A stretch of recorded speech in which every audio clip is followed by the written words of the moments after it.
So let's talk about the Detroit Pistons.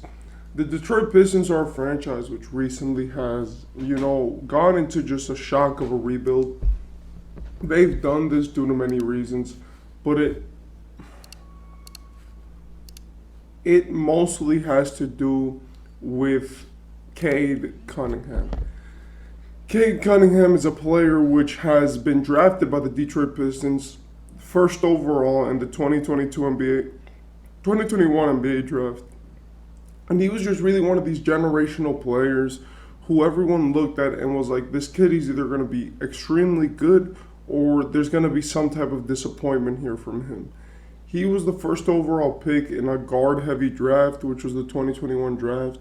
That draft class had Cade Cunningham, Jalen Green, had Scotty Barnes, Evan Mobley, and it's been a talented draft class for sure. But what we haven't seen yet is a player which stands out from the pack apart from Evan Mobley. Jalen Green looks like he's a perennial scoring option, but he doesn't really look built for the NBA. He looks like an AAU player who just happens to be good enough to score in the NBA, so he's getting a chance, right? Then you have a guy like Scotty Barnes, which looks like he hates to progress in the future, right? Which I love Scotty, but he does not look like he, is getting better, and he looks like he has real confidence issues. Then we have Evan Mobley, which is a Defensive Player of the Year caliber player and has shown to be phenomenal. And then finally we have Cade. Cade is, in my opinion, the best player right so far in terms of just pure skill and pure potential. He's a big point guard who has brought a lot to Detroit. His first season looked awful, and the reason was because he looked very rusty. He looked like he hadn't figured out scoring yet, and he looked like he was focusing more on assisting his teammates than getting on his own buckets. And that's something that a lot of point guards do when they enter the NBA. It's pretty normal, that when you don't have the confidence yet, you're going to pass it more than you're going to try to score it. But really, now that we look into the future of the Pistons, we can see that they have some good years to come. You have Cade, you have Jalen Duren, you have Ivy, you have now Thompson, right? Or Ausar, I'm sorry, they're twins. And you have a bunch of guys on that team which could give you real minutes in the NBA, and mixed in with some vets like Bogdan and so many more players which we could see that they have. In my opinion, the Pistons are in a good position right now. They found themselves in the perfect position of, we are good enough to the point where in the future we're probably going to develop very well together, but we're bad enough to the point where we don't have to meet any expectations from anybody. The biggest problem with the Pistons was that last year Cade got a season-ending injury before the season started, and that really messed up the whole trajectory of the season, It's the same thing that happened to Chet Holmgren, where Cade Cunningham got injured, and it caused him to be set back a year because he was supposed to go into his second year, and we were supposed to see what is he gonna be like, how is he gonna develop, with who is he gonna, work well with, and really, with his injury coming up, it forced Ivy to be alone and be able to just be like, develop on your own, bro, because Cade had to be rehabbing until very recently when we saw him playing again in the Team USA B squad. And from all of this, we could see that really the Pistons, all they want to do right now is just build. They have enough players, they have a starting five, but they want to keep building on what they have so that they can actually maximize their team and keep a culture. They just signed one of the best head coaches in the league in Monty Williams to, I'm pretty sure, the biggest head coaching deal of all time. And in my opinion, that was phenomenal for them because when you have all of these young players, you need a good, strong coach who can also coach them through the basketball. Monty is one of these coaches in which he's very soft to his players, right? Like, he wants you to succeed, but he's not going to start yelling at you. He's not like a Stan Van Gundy type of coach. He's not like one of these really hard coaches which is going to have you training a lot, but he's going to have you there present and aware of what is happening, right? And making you better in the progress. That's what we saw with DeAndre Ayton.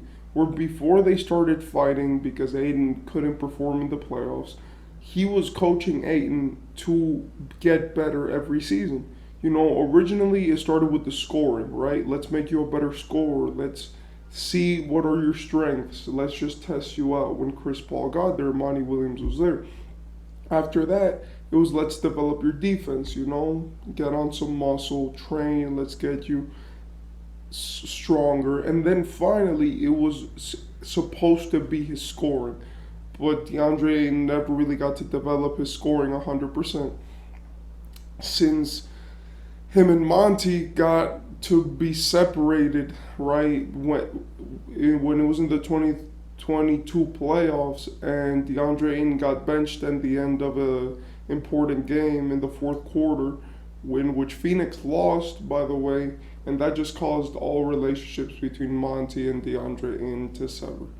But really, now that Monty Williams is in Detroit, I think he's going to carry the franchise to a good expectation and a good place. I think that Monty Williams is one of these coaches which is A1, and he really knows the blueprint of how to win games, and he knows how to do it through a passing point guard. He's shown that with guards, he's really good at being with them and at maximizing them. And he's shown that he can really fit his coaching to any player, right? As when KD came in, it was just put him in the lineup. We know what we're going to do.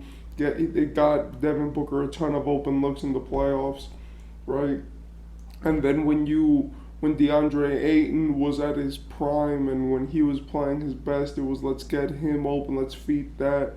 When Chris Paul was running the show, he knew how to incorporate him, and you could tell that Monty Williams knows his players' strengths and weaknesses. That's why you'll never see KD guarding Jokic, and that's why you're going to see now Cade Cunningham being a completely different player. With the new coaching from Monty, he's going to get a new sense of the game. I'm sorry, but in Detroit, they always have normally some bad head coaches, and they've had a lot of those recently. And that's due to the fact that they've been a bad team, right? But now that we're turning a new leaf in Detroit basketball, that we can see what is going to happen for the future, and that we can see what is happening to their young guys and how they're being drafted, how they're being developed, and how they're coming together. As soon as we see how Ausar Thompson plays next year, it's going to be over for the league. Because if these guys develop into at least half of what we think they're going to develop to, then it's going to be phenomenal, right? Like Jaden Ivey is expected to be a scoring two guard who's fast, can run the break, and can make the right decision, you know. He's expected to be like a De'Aaron Fox type of player.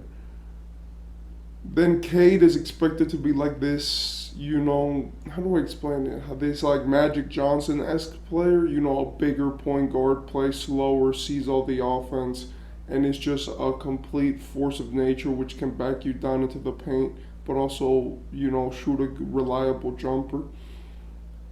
And then you have Ausar Thompson, which is expected to be a wing who could play defense, you know, almost like a Jaylen Brown, but like a score-first Jaylen Brown, you know? A kid who can jump, who can run the breaks, who can dribble by himself, who can create his own shot, right? And Jalen Duren is expected to be like a Ben Wallace-esque, where it's all effort, all strength.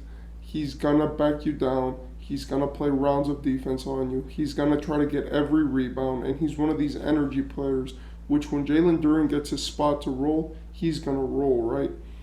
And finally, you have a guy like James Wiseman, which could just be like your scoring big, and I imagine that they're going to replace him.